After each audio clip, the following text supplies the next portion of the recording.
ये गांधी की समाधि का पवित्र स्थान है। महात्मा गांधी जी के जीवन का जो सबसे बड़ा पहलू है वह उनकी संकल्प शक्ति है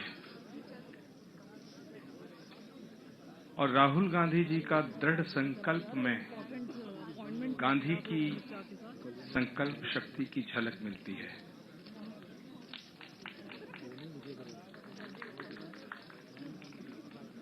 भारत भावनाओं का देश है। संविधान हमारे शास्त्रों में उल्लेख है, अयम निजे परोवेति गणना लघु चेतसाम उदार चरित नान्तु वसुधैव कुटुंबकम। यानी सारी वसुधा एक परिवार है। तो अगर सारी वसुधा एक परिवार है तो उस परिवार में भेदभाव नहीं किया जा सकता है। आज हम बापू की समाधि पे इकट्ठा हुए हैं, इसलिए नहीं कि कोई राजनीतिक फायदा चाहते हैं, बल्कि इसलिए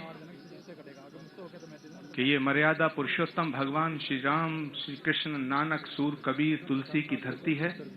ये गरीब नवाज की धरती है और गांधी की संकल्प शक्ति और राहुल गांधी जी का दृढ़ संकल्प। मैं कहना चाहता हूं कि जमाना कुछ भी कहे उसका एहतराम न कर।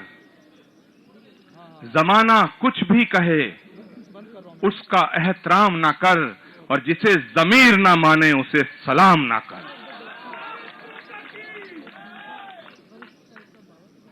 मित्रों, कुछ युवा साथियों ने यहां से जोश में आकर कुछ ऐसी बातें कही, हमें उसका ख्याल रखना है। ये लड़ाई न अकेली कांग्रेस पार्टी की है, न राहुल गांधी जी की है। ये लड़ाई पूरे देश की है, बल्कि पूरी मानवता की है। इस कानून का विरोध इसलिए नहीं किया जा रहा है कि कोई राजनीतिक फायदा हमें उठाना है, बल्कि ये कानून, उसका विरोध इसलिए किया जा रहा है गांधी की समाधि की पवित्र स्थल पर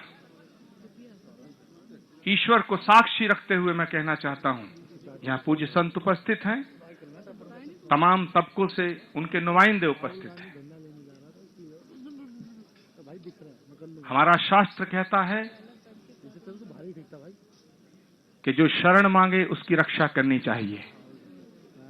शरणागत की रक्षा करना भारत की संस्कृति, भारत की सभ्यता है। लेकिन ये कैसा कानून है जो शरणागत की रक्षा करने में भी भेदभाव करता है। गांधी का 150वां साल सबसे बड़ा कलंक 150वें साल पे यदि कोई है तो वो ये है कि भारत की सरकार ने जो कानून बनाया है वो गांधी की आत्मा की हत्या करता है। 30 जनवरी को गॉडसे ने गांधी के जिस्म की हत्या की थी, लेकिन वर्तमान मौजूदा सरकार ने गांधी के विचारधारा और गांधी की आत्मा की हत्या की है। इसलिए इस कानून का विरोध करते हैं। इसलिए इस कानून का विरोध करते हैं। ये कानून भारत के संविधान के खिलाफ है। ये कानून भारत के संविधान के खिलाफ होने के साथ साथ भारत की संस्कृति, सभ्यता और सनातन धर्म के मूल उद्देश्यों के खिलाफ है। मीडिया के अंदर खबरें आती हैं। मैंने कुछ तकरीर करने का, स्पीच देने का इरादा नहीं है। मैंने निवेदन किया था, लेकिन मैं अपने जज्बातों को आपके सामने रखता हूं। पूरे देश के अंदर राहुल जी की तरफ लोग देख रहे हैं। मीडिया के कुछ लोग और कुछ राजनीतिक लोग इस आंदोलन को संकीर्ण करना चाहते हैं, इस आंदोलन को संकुचित करना चाहते हैं, लिमिटेड करना चाहते हैं। किसी एक तबके को आगे करके, किसी एक संप्रदाय को आगे करके, किसी एक वर्ग को आगे करके मैं कहना चाहता हूं गांधी की पवित्र स्थली पर कि ये आंदोलन किसी एक जाति का नहीं है, किसी एक धर्म का नहीं है, किसी एक वर्ग का नहीं है, किसी एक पार्टी का नहीं है। ये भारत के 130 करोड़ लोगों का आंदोलन है। मैं भारत के संविधान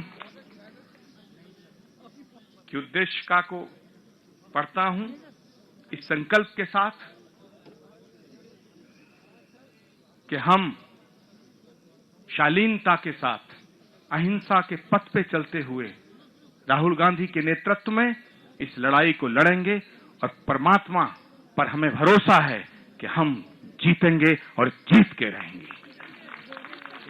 हम भारत के लोग भारत को एक संपूर्ण प्रभुत्व संपन्न समाजवादी पंथ निरपेक्ष